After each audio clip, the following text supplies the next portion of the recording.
دعاؤں کا باب ہے، تو باب ہے مخصوص اوقات میں مانگنے والی دعائیں، یعنی مخصوص دعاؤں کے بیان میں کہہ لیں کس وقت میں کس حالت میں کون سی دعا نبی کریم صلی اللہ علیہ وسلم نے مانگی ہے یا لوگوں کو تعلیم فرمائی ہے، وہ کچھ دعائیں اس باب میں آئیں گی۔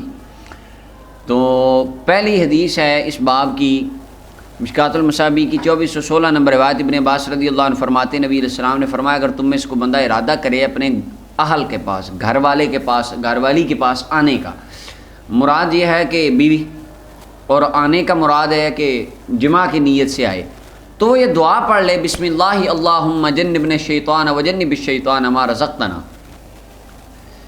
آقا کریم علیہ السلام نے فرمایا دعا مانگ لے کہ اللہ کے نام سے مدد حاصل کرتے ہوئے میں اپنی زوجہ کے قریب جا رہا ہوں، اے اللہ ہمیں شیطان سے محفوظ فرما، اور جو تو ہمیں رزق دے گا اس کو بھی شیطان سے محفوظ فرما۔ یعنی رزق سے مراد یہاں اولاد کو رزق کہا جا رہا ہے، جو بچہ ہو میرا اس قریب جانا وہ اولاد کا باعث بنے، نیک صالح اولاد کا سبب بنے، اور وہ بچہ بھی شیطان سے محفوظ رہے۔ تو نبی علیہ السلام نے فرمایا اگر ان دونوں کے درمیان اسی رات اسی وقت میں یعنی اس حالت میں بچہ مقدر ان کے میں لکھ دیا گیا، یعنی اللہ تعالیٰ کی تقدیر میں یہ ہے کہ اسی جماع کے دوران ان کا حمل ہوگا، بیوی کو اور بچہ ہوگا، فرمایا جس بچے کے حمل سے پہلے یہ دعا پڑھ لی، فرمایا اس بچے کو شیطان کبھی نقصان نہیں پہنچائے گا۔ کیا مطلب اس کا؟ نقصان آبادا۔ مولا علی قاری کہتے ہیں اس میں پتہ چلا کہ وہ بچہ ایمان کی موت مرے گا، کافر نہیں ہوگا کبھی۔ جس پر اللہ کا نام لے لیا، اللہ کے نام سے مدد مانگ لی، اللہ تعالیٰ اس کو حسن خاتمہ عطا فرمائے گا۔ اور دوسرا بات ہے، دوسرا اس کے اندر یہ سبب ہے کہ اس دعائے مبارکہ کا کہ اس بچے کو شیطان کے امراض سے، روحانی اور جسمانی امراض سے بھی اللہ تعالیٰ محفوظ فرمائے گا۔ یعنی ایک تو وہ یعنی اس کے اندر کہہ لیں گناہ گار زیادہ نہیں ہوگا، گناہ کی اس کی خصلت کے اندر اللہ تعالیٰ نیکی رکھ دے گا۔ ایک تو یہ معنی اس کا، بعض نے یہ بھی معنی بیان کیا اس کے اعضاء سلامت رہیں گے، شیطانی کوئی حملہ اس کے اعضاء پہ نہیں ہوگا، یعنی وہ بیماریوں سے بچا رہے گا۔ لیکن بیماریاں تو انسان کے وجود کا حصہ ہیں، آتی جاتی رہتی ہیں، تو صحیح معنی یہی ہے، صحیح معنی اس کے اندر اگر بندہ ایمان رکھے تو یہ کر دے کہ اللہ روحانی جسمانی بیماریوں سے اس کو شفا عطا فرمائے گا، ہر طرح سے اس کو شفا رکھے گا۔ متفق علیہ، بخاری مسلم کی یہ روایت۔ اچھا جی، تو مولا علی قاری فرماتے ہیں کہ حضور نے اگر یہ فرما دیا ہے نا، تو جو بندہ حضور کی بات پہ یقین رکھ کے عمل کرے گا وہ سرکار کے فرمان کی برکت اپنی اولاد میں دیکھے گا۔ 2417 نمبر روایت ہے، حضرت ابن عباس رضی اللہ عنہ فرماتے نبی صلی اللہ علیہ وسلم نے مصیبت کے وقت جب آپ کوئی مشکل وقت آتا تو آپ یہ پڑھتے دعا، لا الہ الا اللہ العظیم، لا الہ الا اللہ العظیم الحلیم، لا الہ الا اللہ رب العرش العظیم، لا الہ الا اللہ رب السماوات السبع، رب السماوات و رب الارض رب العرش الکریم۔ یہ ساری مراد فتح میں ساری دعائیں ہیں۔ ابن عباس فرماتے ہیں کہ حضور یہ پڑھتے تھے اللہ کے علاوہ کوئی خدا نہیں، عظمت والا ہے، حلم والا ہے۔ حلم والے سے مراد یعنی جلدی سزا نہیں دیتا، انتقام لینے میں جلدی مدد نہیں فرماتا، یعنی اے میرے اللہ اگر ہماری لوگوں کی کسی عمل کی وجہ سے ہم پر یہ مصیبت آئی ہے تو حلم والا ہے، تو جلدی عذاب نہیں دیتا، ہمیں ان کی صورت میں ہم پر کوئی عذاب مسلط نہ فرمانا، ان کی صورت میں ہم پر کوئی وبال نہ آئے۔ اللہ اکبر۔ اب دیکھیں حضور یہ دعا پڑھ رہے ہیں تعلیم امت کے لیے۔ اللہ کے علاوہ کوئی خدا نہیں، عرش عظیم کا رب ہے، اللہ کے علاوہ کوئی خدا نہیں، آسمانوں کا رب، زمینوں کا رب اور عرش کریم کا رب ہے۔ حضور علیہ السلام یہ دعا مانگتے، متفق علیہ روایت ہے۔ 2418 نمبر روایت، سلیمان ابن سرد رضی اللہ تعالیٰ عنہ فرماتے ہیں دو بندوں نے جھگڑا کر لیا نبی کریم صلی اللہ علیہ وسلم کی بارگاہ۔ استبا کا معنی ہے سخت باتیں انہوں نے ایک دوسرے کو کی۔ ہر جگہ پہ صاحب کا معنی گالی نہیں آتا، صحیح مسلم کے اندر آتا ہے حضرت ابن عباس اور مولا علی رضی اللہ عنہ کے بارے میں استبا، یہ اس کا خارجی جو ہیں وہ اس کا ترجمہ کرتے ہیں، دیکھیں وہ گالیاں دے رہے تھے، مولا علی حضرت عباس حضور کے چچا کو گالیاں دے رہے تھے، حضرت عباس ان کو دے رہے تھے، نعوذ باللہ۔ امام نووی رحمۃ اللہ علیہ فرماتے ہیں جن کے بارے میں قرآن کہتا ہے امتحن اللہ قلوبہم للتقوی لہم مغفرۃ و اجر عظیم، جن کے دل کو اللہ نے تقوی میں پاس کر دیا، ان کے بارے میں کوئی راوی اٹھ کے گالیاں دے رہے تھے، ہم کہیں گے راوی جھوٹ بولتا ہے، مولا علی گالی نہیں دے سکتے۔ تو وہ روایت بخاری میں ہو یا مسلم میں ہو یا دنیا کائنات کی کس کتاب میں ہو، کیونکہ قرآن کہہ رہا ہے یہ رسول اللہ صلی اللہ علیہ وسلم کے تربیت یافتہ تھے۔ اب دو بندے انہوں نے سخت باتیں آپس میں کی، یعنی اس سے مراد گالیاں نہیں ہوں گی، مراد ان کی لڑائی ہوگی۔ ہم حضور کے پاس بیٹھے تھے اور ایک بندہ لگاتار غصے کی حالت میں اپنے دوسرے بندے کو بولی جا رہا ہے کہ تو ایسے ہے، تو ویسے ہے، اس کو برا بھلا کہہ رہا ہے اور اس کا چہرہ سرخ ہو گیا۔ تو نبی کریم صلی اللہ علیہ وسلم نے فرمایا میں تجھے ایسا کلمہ سکھاتا ہوں، اگر تو کہے گا تو تیرا یہ غصہ چلا جائے گا۔ فرمایا اعوذ باللہ من الشیطان الرجیم پڑھ لے۔ فقالوا للرجل، لوگوں نے بندوں کو کہا تجھے سن نہیں رہا حضور کیا کہہ رہے ہیں؟ تو وہ کہنے لگا میں پاگل نہیں ہوں۔ اس کا یہ خیال تھا کہ اعوذ باللہ من الشیطان الرجیم جو ہے نا، یہ اس کو پڑھایا جاتا ہے کہ جو بندہ بیوقوف ہو، پاگل ہو، اس کا یہ خیال تھا۔ تو شاید مجھے اس وجہ سے پڑھایا جا رہا ہے اعوذ باللہ کہ یہ مجھے پاگل سمجھ رہے ہیں، تو کہنے لگا میں پاگل نہیں ہوں۔ اس کے بارے میں امام طیبی رحمۃ اللہ علیہ نے لکھا ہے کہ عین ممکن ہے یہ دو بندے جو تھے یہ منافقین میں سے تھے، یہ صحابہ نہیں تھے، یہ منافق تھے جو نبی کریم صلی اللہ علیہ وسلم کے پاس بیٹھ کے اور آگے سے وہ کہہ رہا میں پاگل نہیں ہوں، حالانکہ کیوں اس کی وجہ حضرت مولا علی قاری رحمۃ اللہ علیہ فرماتے ہیں جن کی تربیت رسول اللہ نے فرمائی ہے وہ کبھی ایسے بات نہیں کر سکتے۔ اور اگر ان کو مان بھی لیا جائے کہ یہ منافق نہیں تھے تو یہ کوئی عرابی دیہات کے بندے تھے جو آئے تھے، اور اس طرح کے اور بھی واقعات حدیث میں ملتے ہیں، جس طرح وہ رسالین میں بھی آپ نے حدیث پڑھ لی، نبی علیہ الصلوۃ والسلام جا رہے تھے تو ایک دیہاتی بندہ حضور کی چادر کھینچنے لگا، کہنے لگا یا رسول اللہ چادر کھینچ کے مجھے بھی کچھ دے دیں، مجھے بھی کچھ دے دیں، یعنی تو صحابہ کرام اس کو پکڑنے لگے، حضور نے منع فرما دی۔ عرابی دیہاتی بندوں کو اتنا زیادہ ادب و آداب یا ایٹیکیٹس کا پتہ نہیں ہوتا، اس وجہ سے تو یہاں یہ بالکل دیہاتی تھے، ان کو پتہ ہی کسی چیز کا نہیں تھا، نئے نئے آئے تھے، ابھی آ کے بیٹھے تھے، تو ان کو کوئی کسی عادت دین کے معاملات کا ابھی تربیت کروائی نہیں تھی انہوں نے، تب یہاں یہ بندے صحابی نہیں تھے۔ متفق علیہ روایت ہے۔ اچھا جی، اور بعض نے کہا کہ ایک روایت میں ہے کہ یہ ان میں ایک حضرت معاذ رضی اللہ عنہ تھے۔ ملا علی قاری کہتے ہیں اگر تو کوئی بندہ کہے نا کہ حضرت معاذ تھے تو معاذ کے بارے میں تو حضور نے خود فرمایا عالم امتی بالحلال والحرام معاذ بن جبل، فرمایا میری امت میں سب سے زیادہ حلال و حرام کو جاننے والا معاذ بن جبل ہے۔ حضور نے خود جس کو والی بنایا یمن کا، اور خود فرمایا ہے معاذ انی احب لک ما احب لنفسی، جو میں اپنے لیے پسند کرتا ہوں میں تیرے لیے بھی وہی پسند کرتا ہوں۔ اب جس معاذ کو حضور نے اتنا تراشا ہو، ان کی کیا مجال وہ آگے اسے حضور کو کہیں لست بمجنون، یہ ہو ہی نہیں سکتا۔ اور آگے ملا علی قاری رحمۃ اللہ علیہ فرماتے ہیں کہ آقا کریم لأنہ رضی اللہ عنہ فی آخر الامر صار من اجلاء الصحابہ واکابرہم ببرکۃ تربیتہ صلی اللہ علیہ وسلم الذی هو الحبیب والطبیب للعشاق والمجانین۔ اللہ اکبر، مولا علی قاری کہتے ہیں ان کو اس حبیب نے تراشا ہے جو کل کائنات کا محبوب بھی ہے، کل کائنات کا طبیب بھی ہے، اور عاشقوں اور پاگلوں کو بھی ٹھیک کرنے والا۔ اللہ اکبر، یہاں پہ تو بیوقوف آ کے دنا ہو جاتے ہیں۔ اللہ اکبر، تو لہٰذا یہ رسول اللہ صلی اللہ علیہ وسلم کے صحابی نہیں تھے، صحابہ ایسے نہیں فرما سکتے۔ متفق علیہ روایت ہے۔ 2419 نمبر روایت حضرت ابو ہریرہ رضی اللہ عنہ فرماتے ہیں نبی صلی اللہ علیہ وسلم ہاں اگر کوئی کہے ہمیں کہ یہ صحابی ہی تھے، حضرت معاذ تھے، تو ہم کہیں گے یہ راوی صحیح نہیں کہہ رہا، یہ روایت صحیح نہیں ہے۔ بہت جی دیکھیں فلاں بخاری میں آئی، قرآن کے خلاف جا رہی ہے روایت، تو وہ کیسے صحیح ہو سکتی؟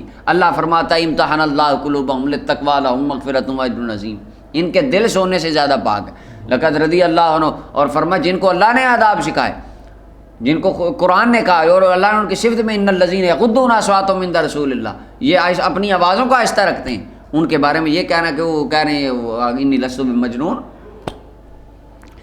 2419 لہٰذا اس کی تعویل کرنی پڑے گی، یا تو یہ بندے دو صحابی نہیں تھے، اگر تھے تو کوئی عرابی تھے، صحابہ نبی کریم صلی اللہ علیہ وسلم کے پاس رہنے والے بالکل نہیں تھے۔ 2419 نمبر روایت ہے حضرت ابو ہریرہ رضی اللہ عنہ فرماتے ہیں نبی علیہ السلام نے فرمایا جب تم مرغے کی آواز سنو تو اللہ سے اللہ کا فضل مانگو، بے شک مرغا فرشتے کو دیکھتا ہے۔ جب مرغا اذان دیتا ہے، بولتا ہے نا مرغا، فرمایا فرشتے کو دیکھتا ہے۔ بعض نے کہا صبح دیکھتا ہے، بعض نے کہا تہجد ٹائم دیکھتا ہے، بعض نے کہا وہ اپنا کب دیکھتا ہے کب، لیکن مطلق ہے جب بھی مرغا بولے اللہ سے فضل مانگو، وہ رب کے کسی فرشتے کو دیکھتا ہے۔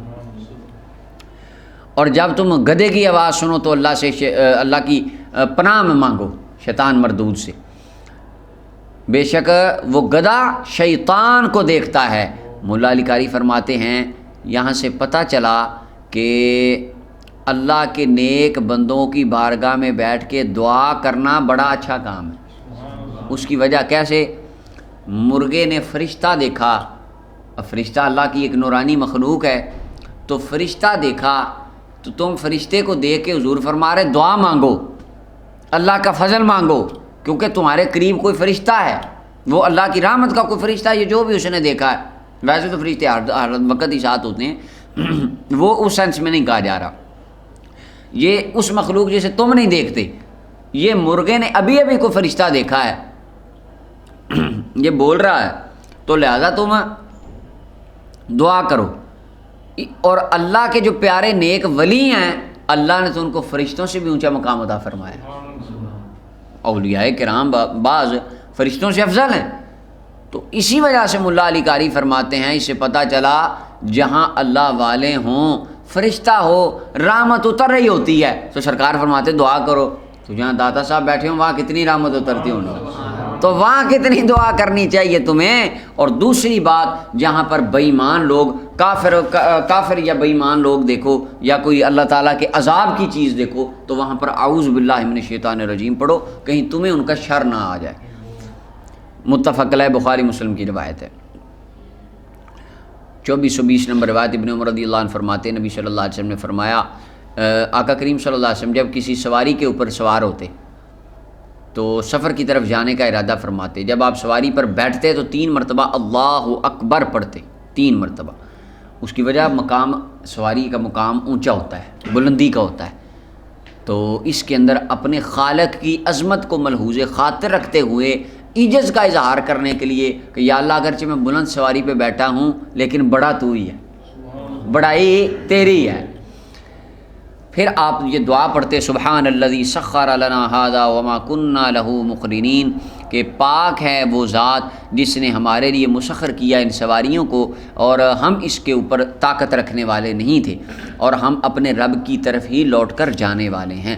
اللہم انا نسألک فی سفرنا ھذا البر والتقوی، اے اللہ ہم سوال کرتے ہیں اپنے سفر میں نیکی کا اور تقوی کا، یعنی نیکی ہم سفر میں نیک کام کریں، تقوی بچیں تمام غیر شرعی امور سے، یا اللہ ایسا کام جس سے تو ناراض ہو اس سے ہمیں سفر میں بچیں، اور وہ کام کریں ما ترضا جن پہ تو راضی ہوتا ہے، جن پہ تو راضی ہوتا ہے۔ اللہم ہون علینا سفرنا ھذا، اللہ ہم پر یہ ہمارا سفر آسان کر دے، یعنی ہمیں تھکاوٹ نہ ہو، مشقت نہ ہو، راستے میں کوئی ایکسیڈنٹ نہ ہو، کوئی کھانے کا کوئی مسئلہ نہ آئے۔ وَأَطْوِلْ لَنَا بُعْدَهُ، اور اس کی لمبائی کو، دوری کو ہمارے لیے لپیٹ دے، یعنی یا اللہ سفر چھوٹا کر دے۔ اس کے 2 معنی، آگے بھی ایک حدیث میں آئے گا، وہاں بھی مولا علی قاری نے فرمایا، محدثین کہتے ہیں اس کے 2 معنی۔ ایک تو یہ ہے یا اللہ یہ 4 گھنٹے کا سفر ہے نا، وہ تو 4 گھنٹے کا، وہ تو 4 کا، لیکن اس کے اندر ہمیں تھکاوٹ نہ ہو، وہ جس طرح ہوتا ہے نا یار 4 گھنٹے کا سفر پتہ ہی نہیں چلا، دیکھے باتیں کرتے کرتے یار کیسے سفر گزر، اور اکثر ایسے ہوتا ہے 2 گھنٹے کے سفر کا پتہ ہی نہیں چلتا، بعض اوقات ہے، یعنی یا اللہ ہمارا سفر ایسا کر دے، سفر تو لمبا 4 کا ہی رہے لیکن ہمیں پتہ ہی نہ چلے۔ محدثین فرماتے ہیں دوسرا معنی اس کا یہ ہے کہ الہی یہ جو 4 والا ہے نا یہ ہم 2 میں ہی طے کر لیں، تو سرکار یہ دعا فرما سکتے ہیں، اور اللہ زمین کو لپیٹنے پر قادر ہے، اللہ لپیٹ سکتا ہے۔ وہاں پہ پیچھے بخاری میں گزرا نہیں، ابھی پیچھے حدیث گزری ہے چند دن پہلے، وہ قاتل والی، 100 بندوں کے قاتل والی، اللہ نے زمین کو حکم دیا تو دور ہو جا اور تو قریب آ جا، تو زمین اللہ لپیٹ سکتا ہے۔ جو رب 100 بندوں کے قاتل کے لیے لپیٹ سکتا ہے وہ بہاؤدین نقشبند کے لیے بھی لپیٹ سکتا ہے۔ وہ جو ایک روا اپنا مشہور ان کی بات ہے کہ تو منارہ آمدی من بخارا آمدم، تو منارے سے چلی تو میں بخارے سے چلا، بخارے سے چل کے میں ایک ملک دور آ گیا، تو اس پہ خارجی کہتے ہیں 2 منٹ میں ایک ملک دور، یہ کہانی ہے جی، کہانی، میں نے کہا بخاری میں بھی ایک کہانی لکھی ہے، وہ جو اللہ تعالیٰ نے زمین لپیٹی تھی قاتل، یعنی قاتل کے لیے کہانی نہیں ہے، ولی اللہ کے لیے ہو تو کہانی، یہ تعصب کی باتیں۔ تو اس کے 2 معنی محدثین نے بیان کیے ہیں، اللہ ہمارے لیے اس کی دوری لپیٹ دے، اللہ اکبر۔ اور آگے ایک اور اشارہ مولا علی قاری نے یہاں دیا ہے، مولا علی قاری فرماتے ہیں مراد اس سے کہ ایک تو ظاہری سفر تھا کہ اللہ ظاہری سفر میں ہمیں زیادہ دور نہ منزل لگے، دوسرا معنی یہ تھا اللہ یہ سفر ایسا نہ ہو جس میں ہمارا باطن تیری یاد اور تیری ذات سے دور چلا جائے، یعنی سفر ایسا سبب نہ بنے کہ اس سے ہم تجھ سے دور جائیں، یہ سفر ہمیں تیرے اور بھی قریب لے کے آئے، ایک یہ اشارہ کرتے تھے اس کی طرف۔ اور فرمایا والخلیفۃ فی الاہل والمال، اللہ تو ہی میرا والی وارث ہے پیچھے اہل میں، گھر والوں میں اور مال میں، یعنی تیرے سپرد کر کے میں جا رہا ہوں۔ وہ بنی اسرائیل کا ایک واقعہ بھی آتا ہے کہ ایک بندہ اس کی بیوی حاملہ تھی تو جانے لگا حج پہ، بیوی کہنے لگی میرا تو حمل ہے، یہ حال ہے تو کہاں جا رہا ہے، تو یہ بچے کو کون سنبھالے گا؟ تو ہاتھ اٹھا کے کہتا ہے یا اللہ یہ بچہ میں تیرے سپرد کر کے جا رہا ہوں۔ تو چلا گیا حج پہ، واپس آیا، جب اس وقت سفر بھی تو دیکھے نا آپ کیسے ہوتے تھے، وہ جب بھی واپس آیا یعنی اس ٹائم جس فارم میں بھی حج تھا، جس شکل میں بھی تھا وہ کر کے آیا، تو اس کو کہ شاید یہ میرے خیال سے یہ بنی اسرائیل کا کہہ دیا، سوری شاید اسی امت میں کہ واقعہ پیچھے کر کے، اب اللہ عالم بالصواب۔ خیر وہ آیا واپس، اس کو پتہ چلا تیری بیوی فوت ہو گئی، وہ بڑا رویا اور اس کی قبر پہ چلا گیا اور رونے لگ گیا بیٹھ کے اور کہنے لگا الہی کہ میں تو اپنا بچہ تیرے حوالے کر کے گیا تھا، اتنی دیر میں قبر سے ایک نور نکلا اور قبر کی تھوڑی سی جگہ شک ہوئی، قبر پھٹی ایک جگہ سے، خود ہی قدرت اس کی ہے، اللہ کی ہے، اللہ کر سکتا ہے ایسا کہ نہیں؟ تو ہمارا ایمان تو اس کی قدرت پہ ہے، وہ فرما سکتا ہے۔ اس کی قبر شک ہوئی بیوی کی، تو دیکھا اس کے قبر کے اندر چھوٹا سا بچہ ہے اور وہ بچہ کھیل رہا قبر میں بیٹھ، تو آواز آئی بندے یہ اپنی امانت واپس لے لے، اگر قبر والے بھی ہمارے والے کر کے جاتا وہ بھی تجھے اسی طرح دے دینی تھی، ہمارے والے تو کر کے جاتا، بچہ کر گیا، بچے کی ماں بھی کر جاتا، اللہ اکبر۔ تو حضور یہ دعا مانگا کرتے تھے اللہ تو سفر میں، تو میرے گھر بار مال جان میں تو میرا والی وارث ہے، تیرے سپرد ہے سب کچھ، اللہم انی اعوذ بک من وعثاء السفر، اے اللہ میں تیری پناہ میں آیا سفر کی مشقت اور سختی سے، وقابت المنزل اور برے حال سے، کوئی برا حال دیکھنا پڑے، یعنی راستے میں ایکسیڈنٹ ہو جائے یا اس طرح کا کوئی برا منظر، اور برا پلٹنا مال اور اہل میں، اس سے میں تیری پناہ میں آیا۔ برا پلٹنا کیا مطلب؟ گھر آؤں پتہ چلے کو فوتگی ہو گئی، گھر آؤں پتہ چلے کوئی ڈھاکہ لگ گیا، اس طرح کی جو چیزیں ہیں ان سے ہم اللہ کی پناہ مانگیں جب بھی سفر میں جائیں، اس کا معنی یہ ہے۔ یعنی یہ ساری دعائیں حضور ہمیں تعلیم کے لیے سکھا کر گئے ہیں کہ اے اللہ گھر اور مال میں برا پلٹنے سے میں تیری پناہ میں آیا، یعنی پیچھے سے گھر میں کوئی پریشانی مشکل مصیبت نہ آئے۔ اور جب حضور واپس آتے تو اس وقت بھی آقا کریم صلی اللہ علیہ وسلم یہ دعا پڑھتے اور ان کے اندر کچھ زائد الفاظ پڑھتے۔ حضور پڑھتے آئبونا، اے میرے اللہ ہم سفر سے سلامتی کے ساتھ اپنے وطنوں میں آ گئے، تائبونا ہم توبہ کرنے والے ہیں تیری بارگاہ میں، عابدون تیری عبادت کرنے والے ہیں، ربنا اپنے رب کی، حامدون اللہ ہر حال میں تیری شانیں بیان کرنے والے ہیں، تیری حمد تیرا شکر بیان کرنے والے ہیں ہم۔ اس حدیث کو امام مسلم رحمۃ اللہ علیہ نے روایت کیا۔ 2421 نمبر روایت ہے، عبداللہ ابن سرجس رضی اللہ عنہ فرماتے نبی صلی اللہ علیہ وسلم جب سفر فرماتے تو حضور سفر کی مشقتوں سے پناہ مانگتے اللہ تعالیٰ کی، اور برا پلٹنے سے، والحور بعد القور، اس کے بڑے معنی مختلف تشریحات علماء نے کی، سادی سی اس کی یہ ہے کہ معاملہ ٹھیک ہونے کے بعد خراب ہونا یا کثرت کے بعد قلت، اس سے یا اللہ تیری پناہ میں آئے، یعنی میں ہر چیز ٹھیک چھوڑ کے اللہ جا رہا ہوں سفر میں، تو یہ نہ ہو واپس آؤں تو پیچھے سے معاملات خراب ملے، اللہ اس سے میں تیری پناہ میں آیا، جس طرح ہیں اپنی رحمت اسی طرح رکھنا تو ہم پر، ودعوت المظلوم، اور اللہ مظلوم کی دعا سے میں تیری پناہ میں آیا۔ سفر میں جاتے وقت مظلوم کی دعا سے پناہ کیوں مانگی؟ محدثین فرماتے ہیں حضور علیہ السلام آقا کریم علیہ السلام کی شان کے تو لائق ہے ہی نہیں حضور ظلم فرمائیں، بلکہ اب جابر بن عبداللہ کی وہ روایت آتی بخاری میں، فرمایا ساری زندگی ایک چیز مجھے دربار رسالت میں نہیں ملی، جی کیا؟ فرمایا آنے والے کو کبھی نہ نہیں ملی، بس یہ چیز تھی میں نے کبھی نہیں دیکھی دربار رسالت میں، کیا کہ آنے والے کو کہہ دیا وہ کچھ نہیں ہے، یہ کبھی نہیں ہوا۔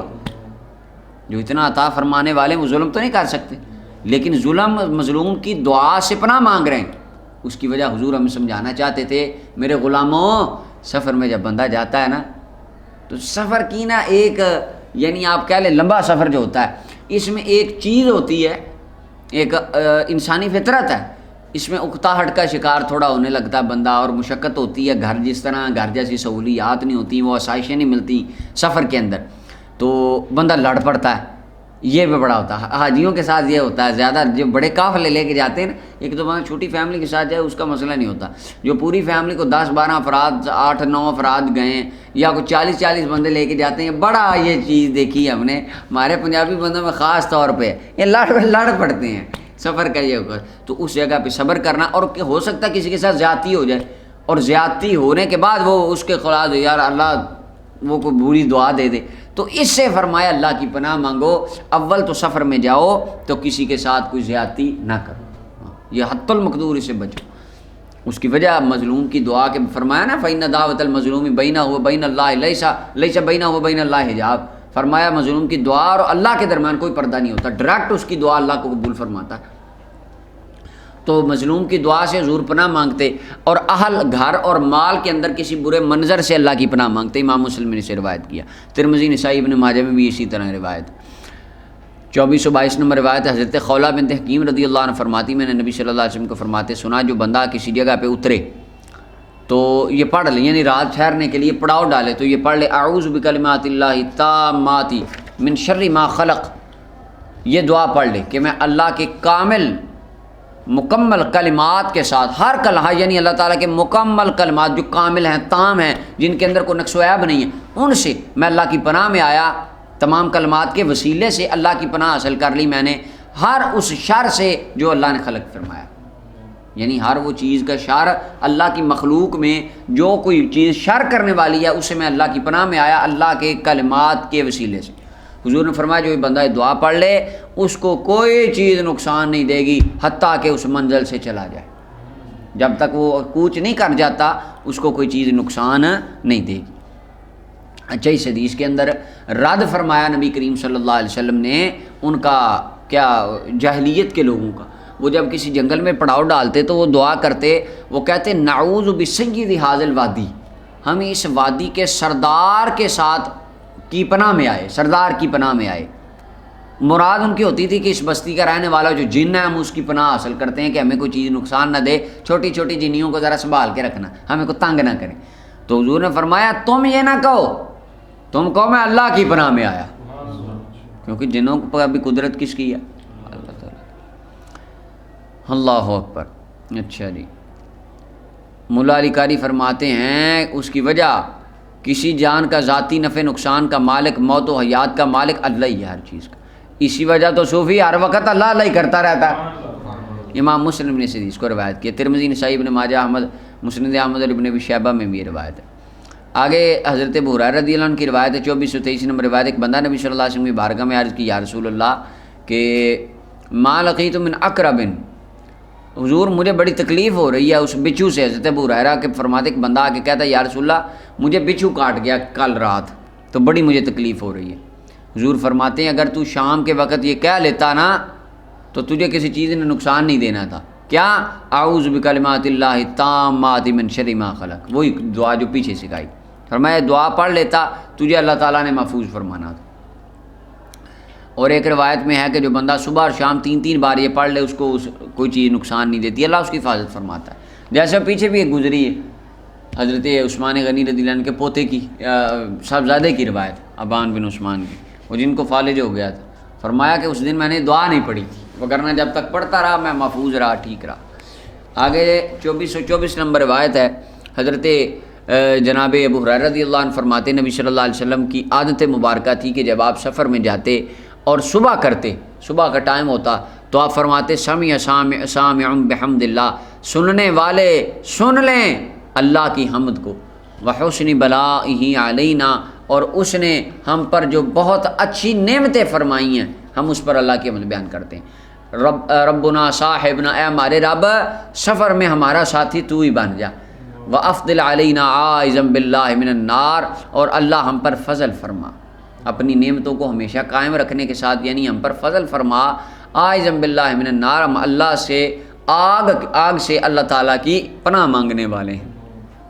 امام مسلم نے اس حدیث کو روایت کیا. ابو داؤد نسائی اور مسند ابو عوانہ کے اندر اور مستدرک حاکم کے اندر یہ حدیث موجود ہے. اچھا جی، 2425 نمبر روایت ہے حضرت عبداللہ ابن عمر رضی اللہ عنہ فرماتے نبی کریم صلی اللہ علیہ وسلم جب جنگ سے واپس آنے لگتے یا حج سے واپس آتے یا عمرہ سے واپس آتے تو آپ ہر زمین کی بلند جگہ پر آپ اللہ اکبر 3 مرتبہ تکبیر پڑھتے، ہر بلند جگہ پہ زمین کی 3 مرتبہ اللہ اکبر پڑھتے، پھر آپ یہ دعا فرماتے اللہ الہ الا اللہ وحدہ لا شریک لہ لہ الملک والحمد وہو علی کل شیء قدیر۔ وہی پیچھے گزر گئی، اس کا ترجمہ تو گزر گیا نا پیچھے، بار بار تو ضرورت نہیں ہے نا کرنے کی، ایک بار گزر گیا۔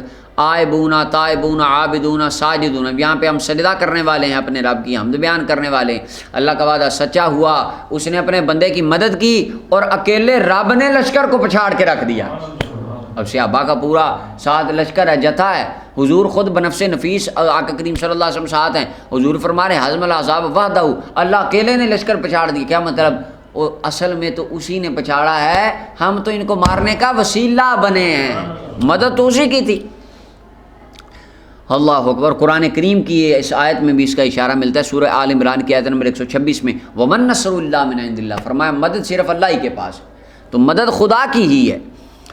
اور اس کی مدد کی بے شمار صورتیں ہیں کہ غزوہ احزاب کو دیکھ لیں، ٹھیک ہے، خندق کو دیکھ لیں، اللہ تعالیٰ نے کس طرح مدد فرمائی، بدر کو دیکھ لیں، فرشتے آ گئے، ٹھیک ہے، خندق میں ہوا چل پڑی، یعنی یہ ساری چیزیں تو حضور علیہ السلام فرماتے اللہ نے لشکر کو پچھاڑا ہے۔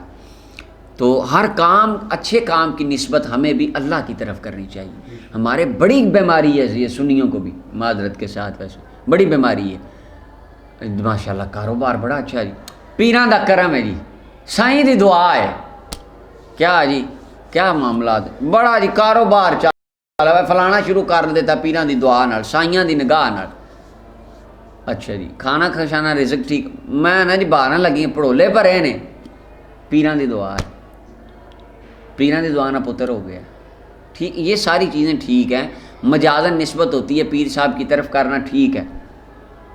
منڈا مر گیا اللہ دا حکم ہے کہ نہیں، اس طرح منڈے دی لات ٹوٹ گئی اللہ دا حکم، اللہ دا حکم ہو گیا۔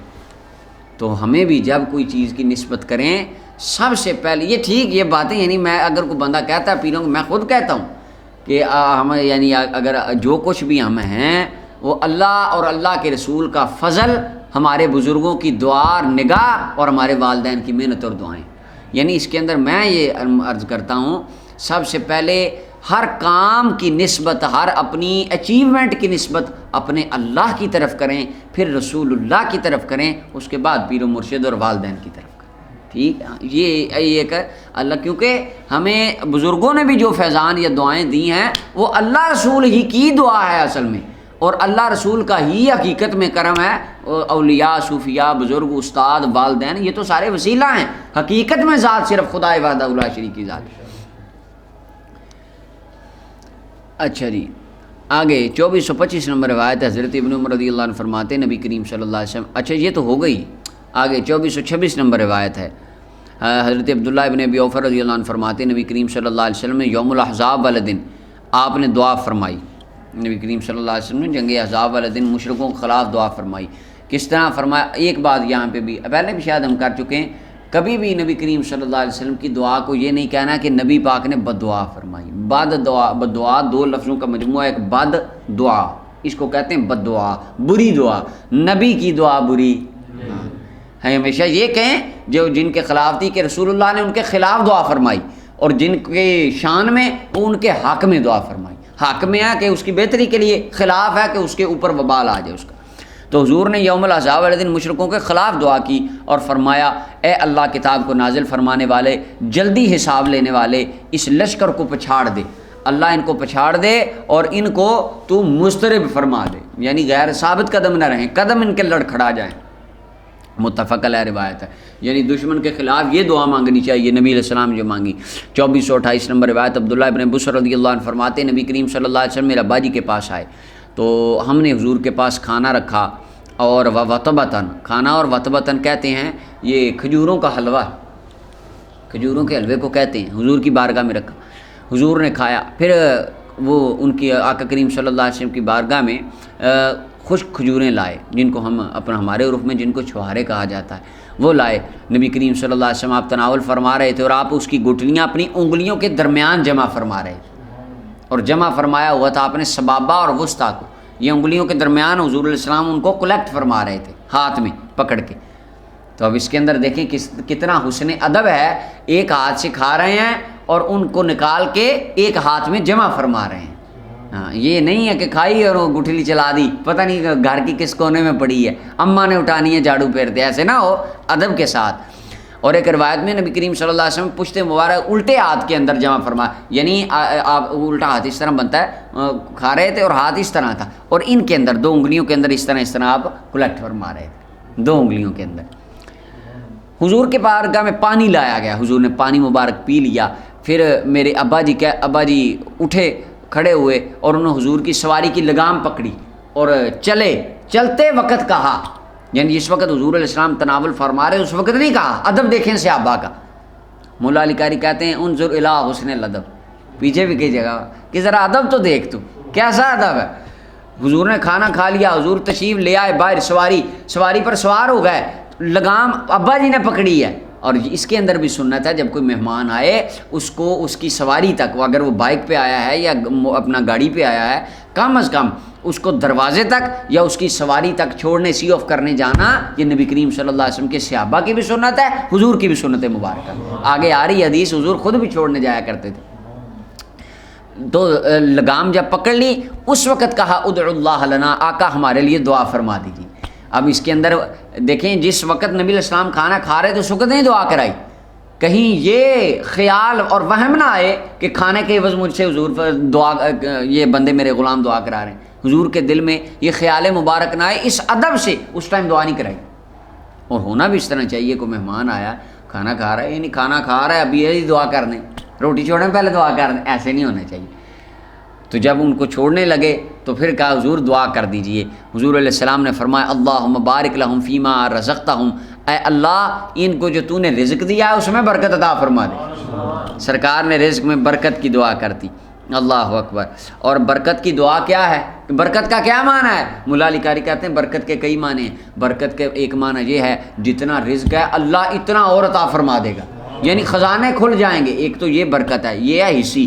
مانوی برکت کیا ہے؟ رزق اتنا رہے یا کم بھی ہو جائے اللہ قناعت کی توفیق دے گا، تھوڑی کھا کے بھی رب کا شکر ہی کرتے رہیں، یہ بھی برکت کا معنی ہے۔ اور دوسرا معنی جب کھانے کو نہ ہوگا اللہ صبر کی توفیق دے دیں گے، یہ بھی برکت کا معنی ہے۔ اب ہم نے نا برکت کا معنی ہی اور سمجھ لیا، پیر جی برکت کی دعا کر دو، حضرت صاحب ذرا برکت کی دعا کریں، اور گھر جا کے دیکھ رہے ہوتے ہیں کوئی خزانہ نہیں ہے اترا آسمان سے، کوئی زمین نے اگلا نہیں، چاہیے برکت کی دعا تو کرائی تھی، یہ کون سی برکت ہم نے سمجھ لی ہے۔ اللہ اکبر۔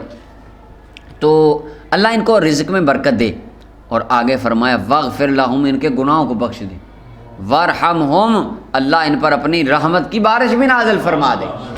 اب حضور نے ان کو دین دنیا قبر حشر کے اندر ہر شے کی بہتری کی دعائیں دے دی۔ امام مسلم نے اسے روایت کیا، اور مسلم کی روایت میں یہ انگلیاں کلیکٹ کرنے والی بات نہیں ہے، یہ ابو داؤد کے اندر ہے۔ اچھا جی، دوسری فصل آ گئی 2428 نمبر روایت، طلحہ بن عبید اللہ رضی اللہ عنہ فرماتے ہیں، یہ حضرت طلحہ جی نے جنت کی بشارت دی تھی، عشرہ مبشرہ میں سے۔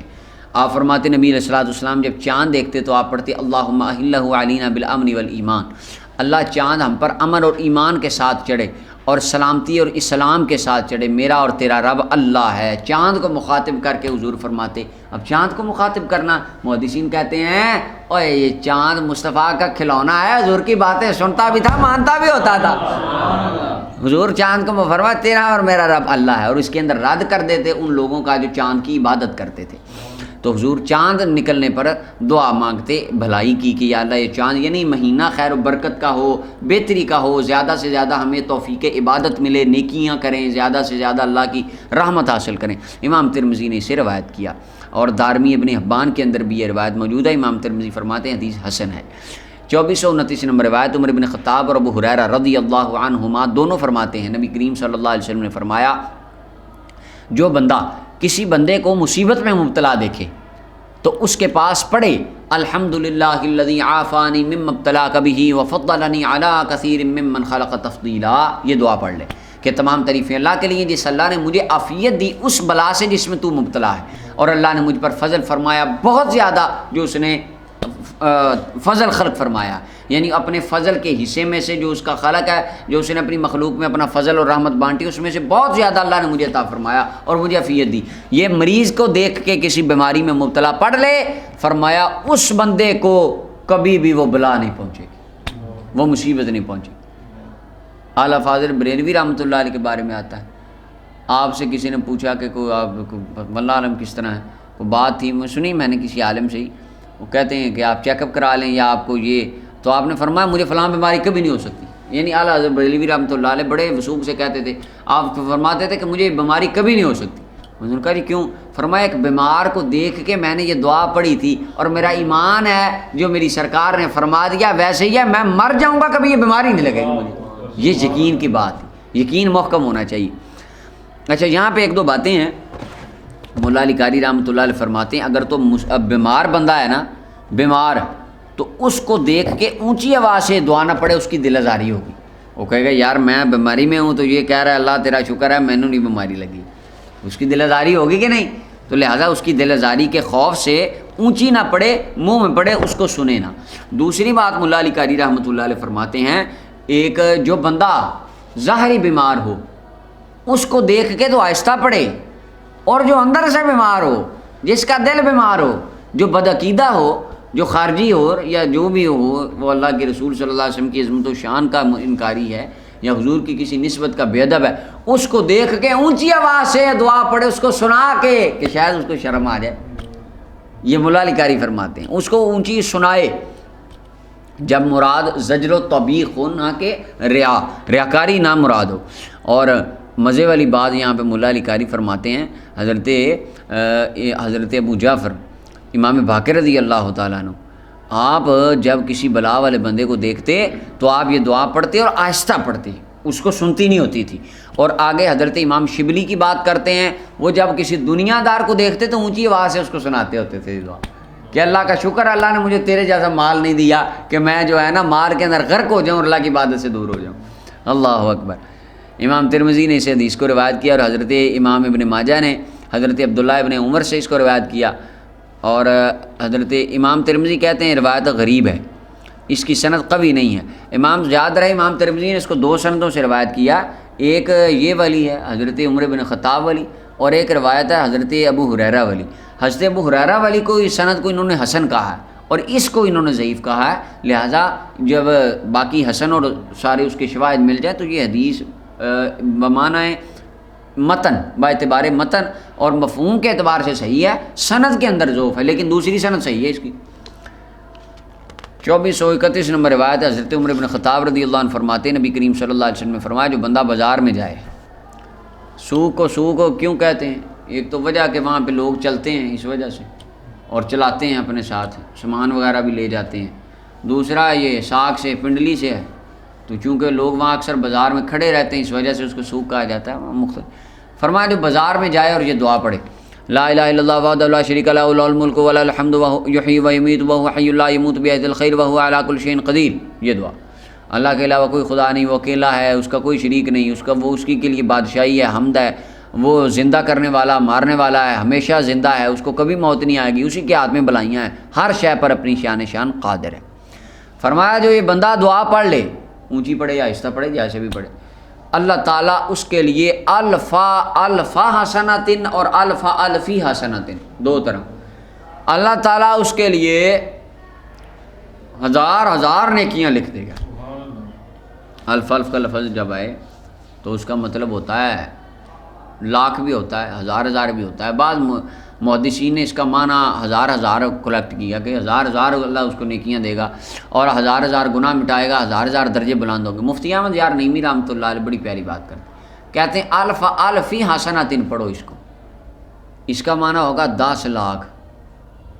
وہ کہتے ہیں مجھے 10,000 والا مطلب یا 2,000 یا 1,000 والے سے نا 10 لاکھ والا معنی زیادہ اچھا لگتا ہے، کیونکہ مجھے پتہ ہے میرا رب 10 لاکھ بھی دے سکتا، اس کے خزانے میں کوئی کمی، تو جو میں 10 لاکھ بھی مانوں وہ مجھے عطا فرما سکے۔ اس کے خزانے بڑے تنگ نہ کرو چھوٹا نہ سمجھو، اس کا خزانہ بہت بڑا ہے۔ لہذا میں یہ ترجمہ کروں گا، مفتی صاحب رحمۃ اللہ علیہ فرماتے ہیں اللہ اس کو 10 لاکھ نیکیاں دے گا، 10 لاکھ گناہ معاف کرے گا، 10 لاکھ درجوں کو بلند فرما دے گا، اور اللہ اس کے لیے جنت میں ایک گھر بھی بنائے گا۔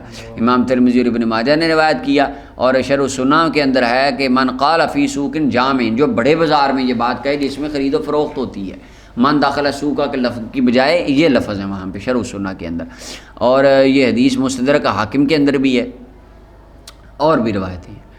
2432 نمبر روایت ہے، حضرت معاذ بن جبل رضی اللہ عنہ فرماتے ہیں کہ انہوں نے نبی کریم صلی اللہ علیہ وسلم نے ایک بندے کو سنا، وہ بندہ دعا مانگ رہا تھا، وہ کہہ رہا تھا یا اللہ میں تجھ سے سوال کرتا ہوں نعمت کے کامل ہونے کا، پوری نعمت کا سوال کرتا ہوں، تمام نعمت۔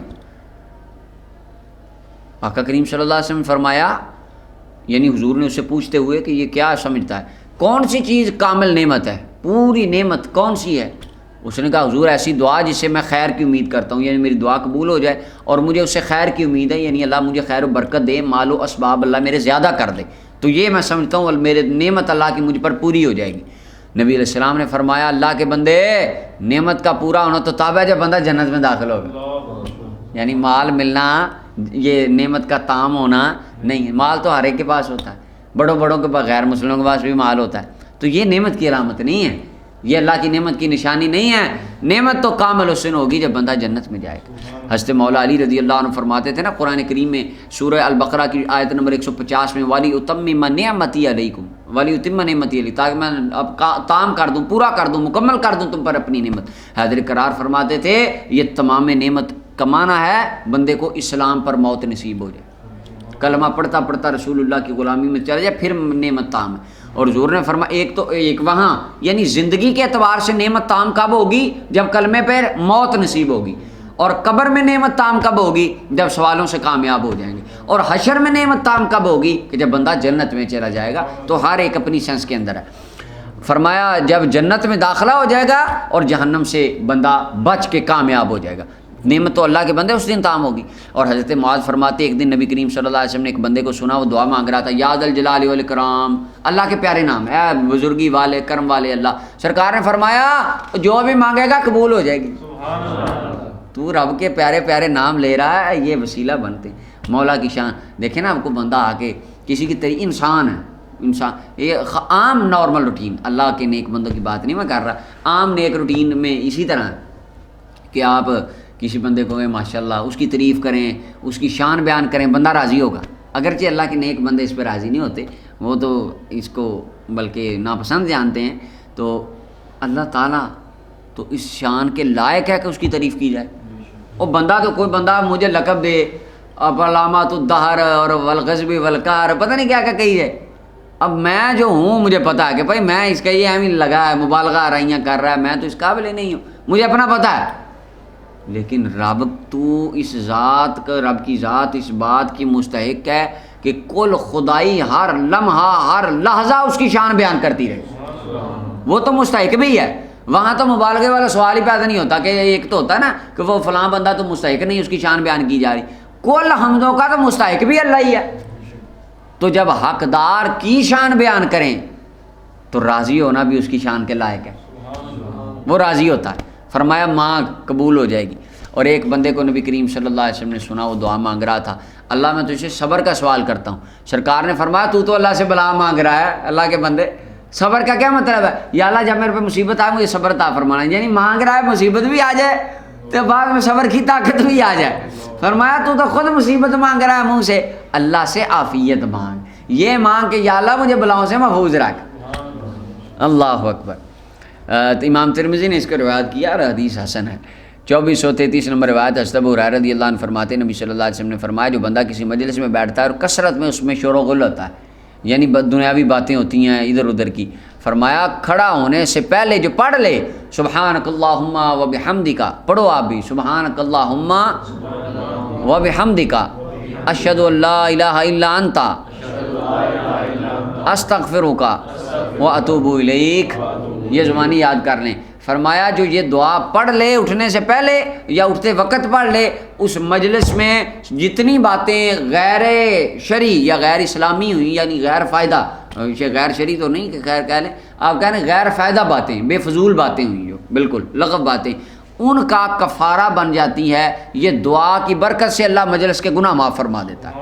امام ترمذی نے، بہقی نے دعوات الکبیر میں اسے روایت کیا، امام ابو داؤد، نسائی، ابن حبان اور امام حاکم نے عائشہ رضی اللہ عنہ سے، امام طبرانی نے عبداللہ بن حضرت ابن عمر سے اور جبیر بن مطعم سے اور ابن ابی شیبہ امام بخاری کے استاد نے حضرت ابو برزہ اسلمی سے اس حدیث کو روایت کیا. یعنی بے شمار کتابوں میں یہ دعا ہی ہے، مجلس سے اٹھتے وقت کی دعا ہے.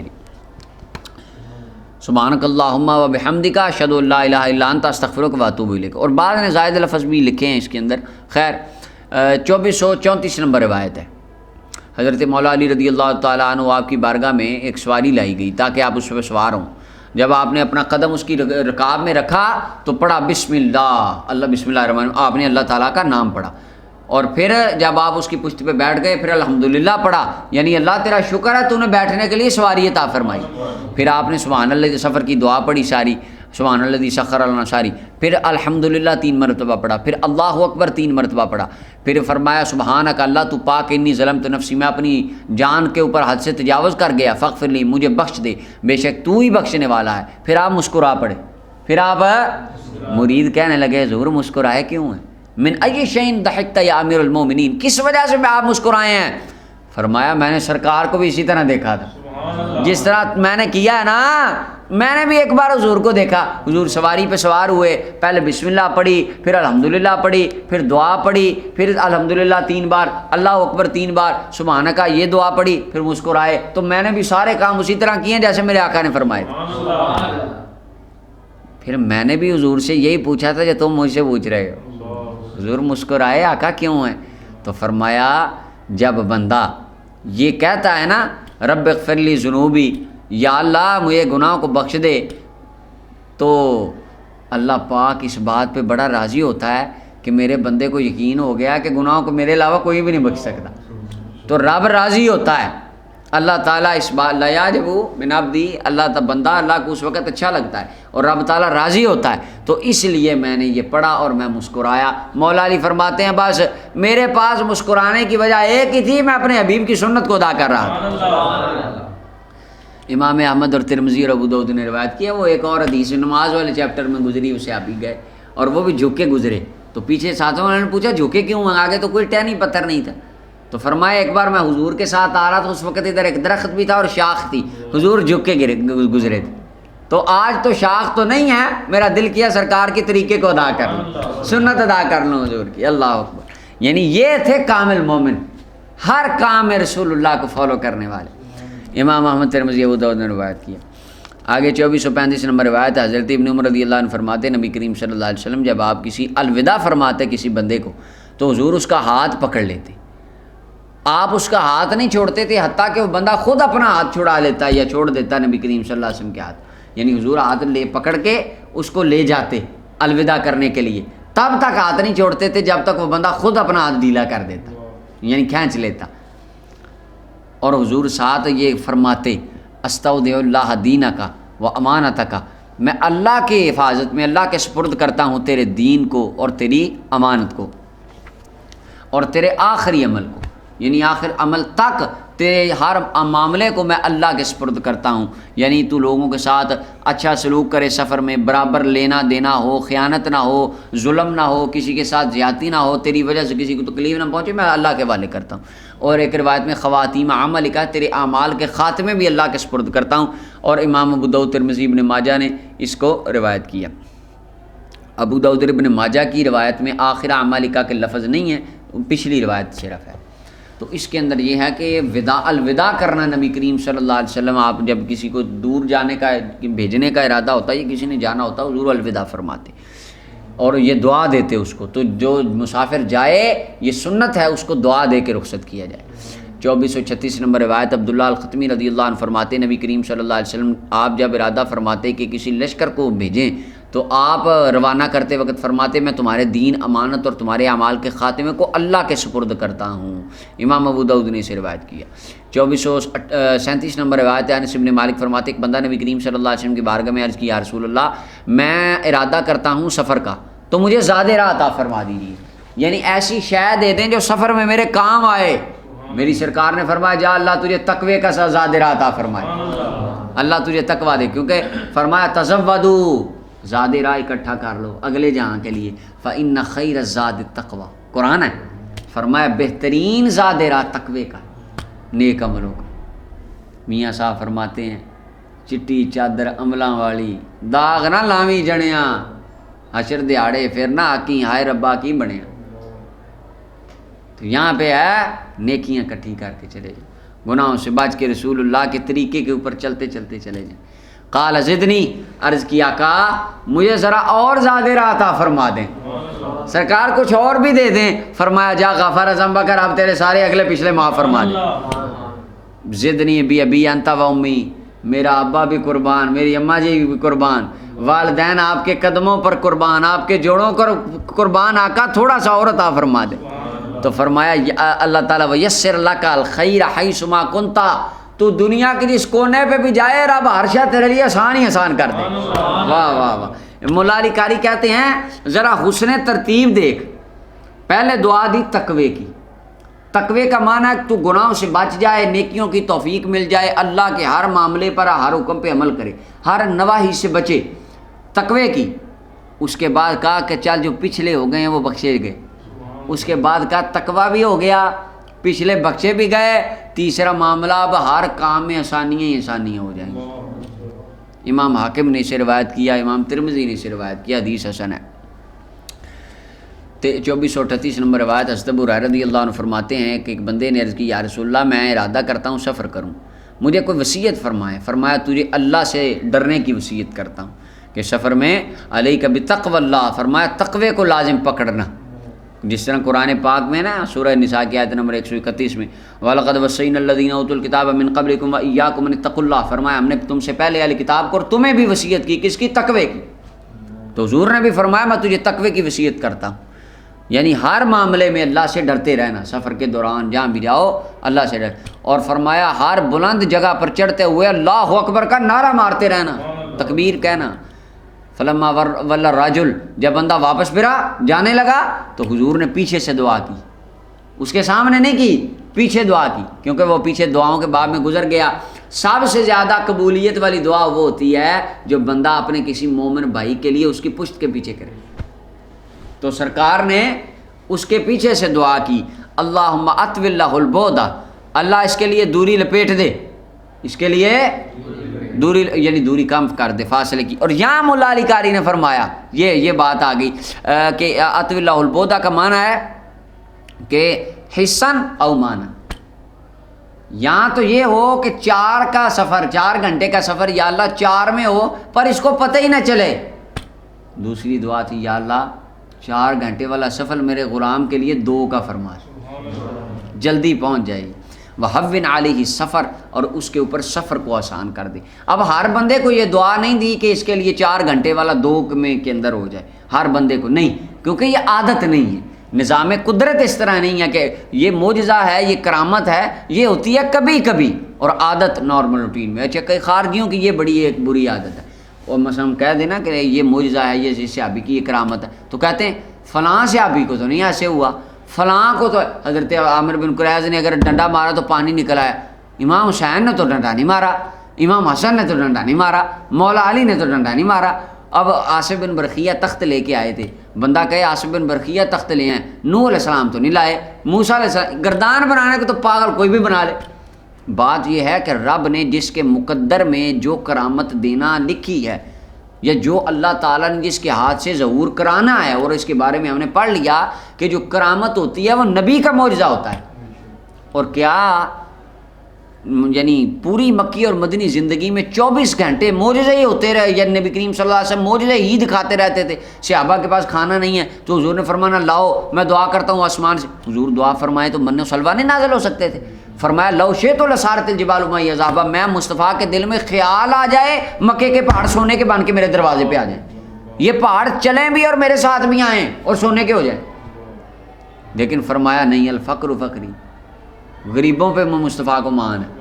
اور جنہوں نے بھوکیں کاٹی پھر پتھر باندھے، وہ غزوہ خندق کے موقع پہ جب خندق کھود رہے تھے، ایک صحابی نے عرض کی یا رسول اللہ میں نے اپنے پیٹ پہ پتھر باندھا، حضور دکھاتے فرمایا میں نے 2 باندھے ہوں. یعنی جن کے کہنے، یعنی یہ تھا، یہ تربیت تھی، یہ اخلاق دکھانا تھا، یہ اسوہ حسنہ دینا تھا امت مسلمہ کو. قیامت تک آنے والے ہر مومن کو، اور ساتھ کبھی کبھی شان کمال بھی دکھائی، معجزوں کا ظہور بھی ہوا، پانی سے انگلیاں مبارکوں سے پانی بھی نکلا، لیکن وہ ہر ٹائم پانی نہیں نکلتا جس طرح ہمارے بندے ہیں. ہمارے بھی بندوں کے یہ مسئلہ، وہ بس صرف کرامتی دنیا کے اندر گم ہو گئے ہیں کہ بس کرامت ہی ہونی چاہیے اور 24 گھنٹے کرامت ہی ہونی چاہیے. عادت سے ہٹ گئے، قدرت کے نظام قدرت سے ہٹ گئے، صرف کرامت تو خرق عادت، اور وہ کبھی کبھی ہوتی ہے. امام نسائی ابن ماجہ نے روایت کیا، ترمذی نے 2439 نمبر روایت. عبداللہ ابن عمر فرماتے ہیں نبی کریم صلی اللہ علیہ وسلم جب سفر فرماتے اور آقا کریم صلی اللہ علیہ وسلم جب سفر کرتے تو رات آ جاتی تو حضور فرماتے اے زمین میرا اور تیرا رب اللہ ہے، میں اللہ کی پناہ میں آیا تیرے شر سے اور اس شر سے جو تجھ میں ہے اور اس شر سے جو تجھ میں پیدا کیا گیا ہے اور اس شر سے ما دبولیک جو تجھ پہ چلتا ہے. یعنی اس سے مراد تیرا شر اور تیرے اندر جو شر ہے، مثلا سیلاب نہ آ جائے یا زلزلہ نہ آ جائے یا کوئی جو تجھ میں مخلوق ہے، ریگزاروں کی مخلوق، سانپ ٹھوئیں بچھو وغیرہ یا جانور جتنے ہیں موذی اذیت دینے والے، ان تمام کے شر سے اللہ تیری پناہ میں آ گئے ہم. اور جو تجھ پر چلتے ہیں جانور جتنے چوپائے ہیں ان کے شر سے کہ رات کو ہمیں نقصان نہ پہنچائیں. اور اللہ کی پناہ میں آیا، میں اللہ کی پناہ میں آیا شیر سے اور سیاہ کالے سانپ سے اور باقی سانپوں سے. یعنی اس سے مراد تمام زہری، اور بچھو سے مراد تمام زہریلی چیزیں. اور اسد بول کے، شیر بول کے مراد لیا تمام جتنے بھی خونخوار جانور تھے. ومن شر ساکن البلد، اور شہر کے رہائشیوں کے شر سے، یعنی لوگ کافر لوگ آ کر کہیں نقصان نہ پہنچائیں. ومن والد وما ولد، اور اس سے مراد علماء نے فرمایا کہ شیطان اور اس کی ذریت سے اللہ تیری پناہ میں ہے. یعنی جب رات کو پڑاؤ ڈالتے تو نبی کریم صلی اللہ علیہ وسلم یہ دعا پڑھ لیا کرتے تھے. امام ابو داؤد نے اس کو روایت کیا. 2440 نمبر روایت انس بن مالک رضی اللہ عنہ فرماتے ہیں نبی کریم صلی اللہ علیہ وسلم جب جنگ لڑنے کے لیے جاتے تو فرماتے اللہم انت عضدی، اللہ تو ہی میرا سہارا ہے، تو ہی مجھے مضبوط کرنے والا، میری مدد کرنے والا ہے. بیک احولو، تیری مدد کے ساتھ ہی میں دشمن کے مکر کو گرا دوں گا. وبک اصولو، اور تیری مدد کے ساتھ ہی میں ان پر غالب آؤں گا. وبک اقاتل، اور تیری مدد کے ساتھ ہی میں ان کے ساتھ جنگ کروں گا. امام ترمذی اور ابو داؤد نے، نسائی نے، ابن حبان، ابن ابی شیبہ اور ابو عوانہ نے اسے روایت کیا. 2441 نمبر روایت ہے حضرت ابو موسیٰ رضی اللہ عنہ فرماتے ہیں نبی صلی اللہ علیہ وسلم کان اذا خاف قومن، جب آپ کسی قوم کی طرف سے خطرہ محسوس فرماتے، کس کے لیے؟ امتیوں کے لیے، غلاموں کے لیے. نبی پاک اپنی ذات کے لیے خوف محسوس نہیں کرتے تھے. اب خوف کا ترجمہ رسول اللہ کی طرف ہو ہی نہیں سکتا، کیوں؟ قرآن اجازت ہی نہیں دیتا. اور قرآن سے دیکھو نا روایت کیا ہے، معنی کیا بنتا ہے. قرآن سے جوڑ کے روایت پڑھو گے تو تمہیں حدیث سے محبت مصطفیٰ کی خوشبو آئے گی. قرآن کہتا ہے الا ان اولیاء اللہ لا خوف علیہم ولا هم یحزنون، میرے ولی کو کوئی خوف نہیں ہوتا. او ولی جس کا نام لے لے کے ولی بن جائے اس کو کوئی خوف نہیں ہوتا، تو پیارے آقا کو خوف کس طرح ہو سکتا ہے، مدینے کے تاجدار. تو خوف محسوس فرمانا حضور کا امت کے لیے تھا. حضور علیہ السلام کا غلاموں کے لیے جب خطرہ محسوس فرماتے، اپنی ذات کا انہیں کوئی خوف نہیں تھا. تو حضور علیہ السلام جب ان کے لیے کوئی خطرہ محسوس کرتے تو حضور دعا پڑھتے اللہم انا نجعلک فی نحورہم، اللہ میں تجھے ان کے مقابلے میں کرتا ہوں، جن سے مجھے اپنے غلاموں کے بارے میں خطرہ ہے میں تجھے ان کے مقابلے میں کر رہا ہوں، اور ان کے شر سے میں تیری پناہ میں آیا. امام احمد اور ابو داؤد نے اس کو روایت کیا، اور امام نسائی اور ابن حبان اور حاکم نے اس کو روایت کیا. اور ایک روایت میں ہے کہ اگر بندے کو دشمن کا ڈر ہو تو لیلاف قریش پڑھنا یہ بڑا اچھا عمل ہے. یہاں پہ ملا علی قاری نے ایک بات لکھی ہے، امام نووی رحمۃ اللہ علیہ کتاب الاذکار میں لائے ہیں کہ حضرت امام السید الجلیل بہت بڑے فقیہ ہیں، صاحب الکرامات ہیں، اور یہ امام نووی رحمۃ اللہ علیہ کے شیوخ میں ان کا شمار ہوتا، بہت بڑے فقہ شافعی کے امام ہیں، بڑے شیوخ میں. وہ کہتے ہیں جب بندہ چٹیل میدان میں ہو اور ارادہ مدد کا ہو تو بندہ کہے یا عباد اللہ یعینونی، اللہ کے بندوں میری مدد کرو. اور امام طبرانی سے اس کو لائے ہیں اذا ضل احدکم شیئا، جب تم میں سے کسی کی شے گم ہو جائے، اور عون یا کوئی مدد چاہتا ہو بندہ اور وہ ایسی زمین میں ہو جہاں کوئی مددگار تو کوئی دوست ساتھی بندہ نہ ہو، تو بندہ آواز لگا دے صحرا میں یا عباد اللہ یعینونی، اللہ کے بندوں میری مدد کرو. بے شک اللہ کے کچھ بندے ہیں ہم ان کو نہیں دیکھتے. وہ کون ہیں؟ وہ نیک صالحین کی ارواح اور وہ اپنا فرشتے ہیں اور نیک جنات ہیں، اللہ تعالیٰ نے جن کو اپنے بندوں کی ڈیوٹی کے لیے معمور فرمایا۔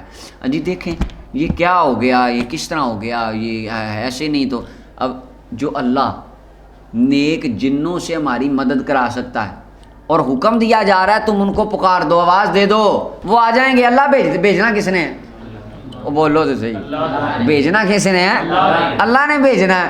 تو اگر ہم یا عباد اللہ نہیں کہیں، اللہ جنوں کو فرشتوں کو بھیج سکتا ہے، جنوں اور فرشتوں کو بھیج سکتا ہے، تو یا عباد اللہ نہیں کہیں تو اللہ مولا علی کو نہیں بھیج سکتا؟ بھیجنا کس نے ہے؟ ہاں یہ یاد رکھیں، بھیجنا مدد اللہ نہیں کرنی، ٹھیک ہے جی۔ ان کو ڈائریکٹ نہیں پکار سکتے، یہ کیا یا عباد اللہ یہ نہیں کا کیا مطلب ہے؟ حضور خود تعلیم دے رہے ہیں پکارو، نعرہ مارو۔ اور آگے ملا علی قاری کہتے ہیں ھذا حدیث حسن، حدیث بھی صحیح ہے، حدیث میں۔ اور امام نووی نے کتاب الاذکار میں لکھا ہے میرے استادوں نے یہ تجربہ کیا ہے، اور یہ تجربہ کیا ان کی گمی ہوئی سواریاں ملی ہیں اس میں سے، صحراؤں میں سے۔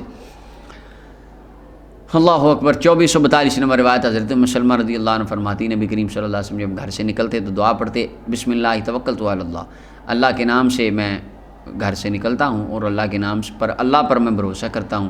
اللہم انا نعوذ بک من ان نضل او نضل او نظلم او نظلم او نجہل او یجہل علینا، اے اللہ ہم تیری پناہ میں آئے اس سے کہ ہم پھسلیں یا ہم راستے سے، ہدایت کے راہ سے دور ہوں، یا ہم ظلم کریں یا ہم پر ظلم کیا جائے، یا ہم کسی سے لا علمی کا مظاہرہ کریں۔ نبی کے لیے جہالت کا ترجمہ کرنا یہ سوء ادب ہے، تو یا ہم لا علمی کا مظاہرہ کریں یا ہم پر لا علمی کا مظاہرہ کیا جائے، یعنی اس کے اندر ذرا ادباً اچھے الفاظ کا چناؤ کر لینا ہمیں چاہیے، مگر نہ اردو ترجمہ دانوں نے یہ کیے ہیں ترجمے۔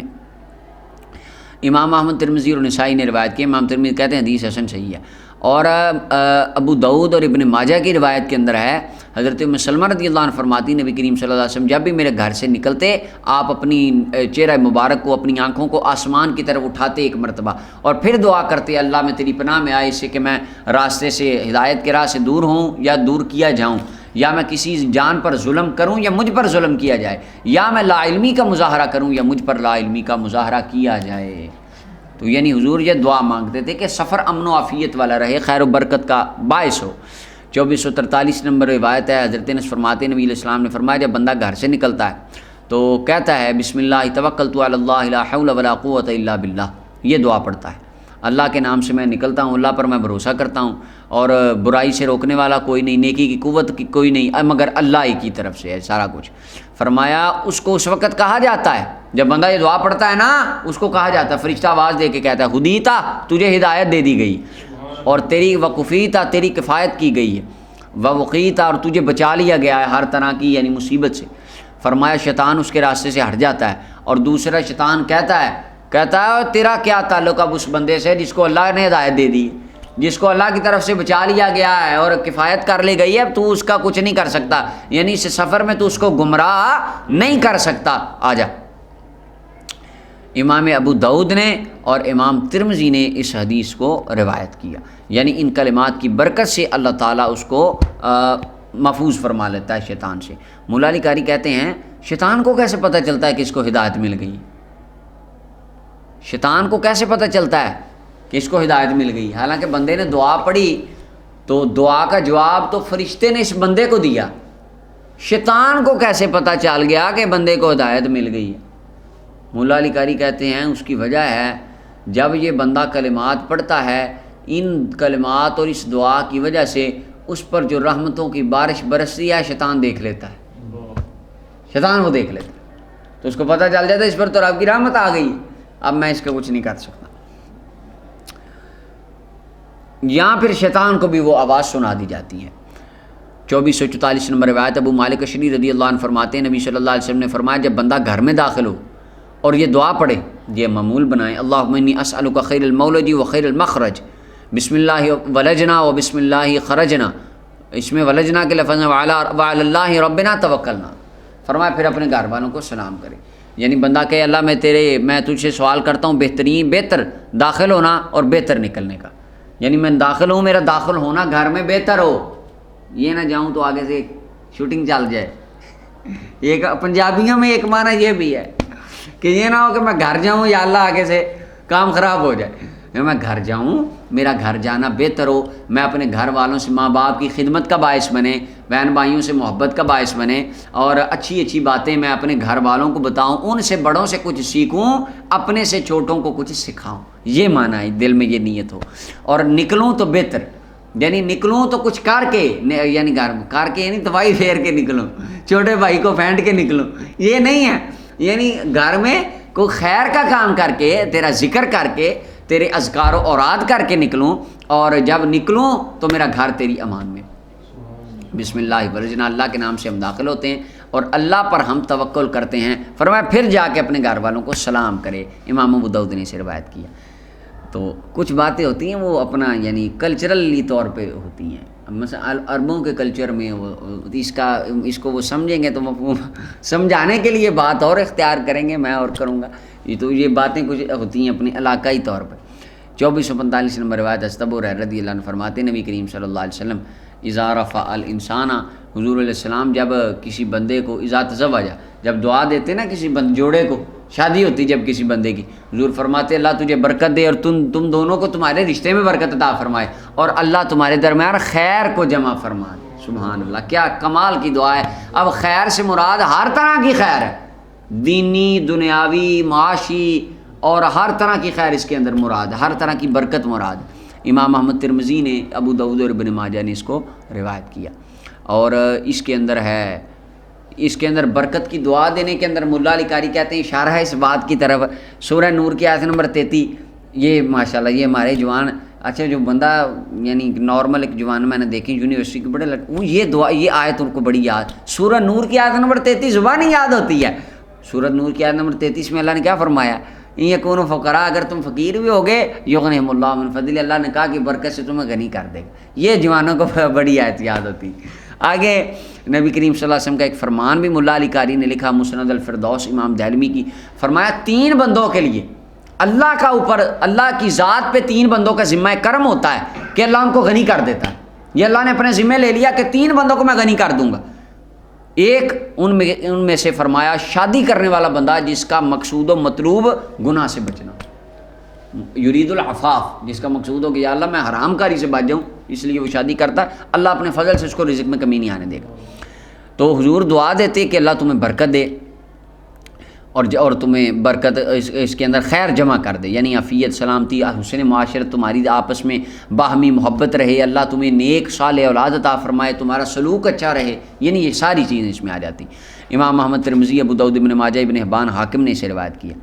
آگے 2446 نمبر روایت عمر بن شعیب اپنے والد اور دادا سے روایت کا، اپنے والد سے وہ اپنے دادا سے روایت کرتے ہیں، نبی کریم صلی اللہ علیہ وسلم نے فرمایا کہ جب تم اس کو بندہ کسی خاتون کے ساتھ شادی کرے یا خادم خرید کے لائے تو وہ بندہ کہے اے اللہ میں تجھ سے اس کی بہتری کا سوال کرتا ہوں، شادی کرے تو بیوی کے لیے دعا کرے یا خادم خرید کے لائے اس کے لیے دعا کرے اللہ اس کو بہتر کر، وخیر ما جبل تہا علیہ، اور اللہ جس جبلت اور خصلت پہ تو نے اسے پیدا کیا اس کی بہتری کا سوال کرتا ہوں، اور اس کے شر سے تیری پناہ میں آتا ہوں۔ یعنی یہ آگے آیا خادم، یہ نوکر یا میری بیوی یا کوئی بھی انسان زندگی میں نیا ایڈ ہوا ہے، کوئی دوست ایڈ ہوتا ہے، کوئی چیز نہیں ایڈ کرتے ہیں آپ، اس کے لیے یہ دعا مانگے کہ یا اللہ اگر اس کے اندر کوئی شر ہے مجھ سے تیری پناہ میں آ، یعنی یہ آ کے میری زندگی کے معاملات خراب کرے، مجھے تیری یاد سے، تیری عبادت سے دور کرنے کا سبب بنے، یا اس کی وجہ سے میری زندگی کے معاملات خراب ہوں، میں تیری پناہ میں آیا، اور اس شر سے پناہ میں آیا جس پر تو نے اسے خلق فرمایا۔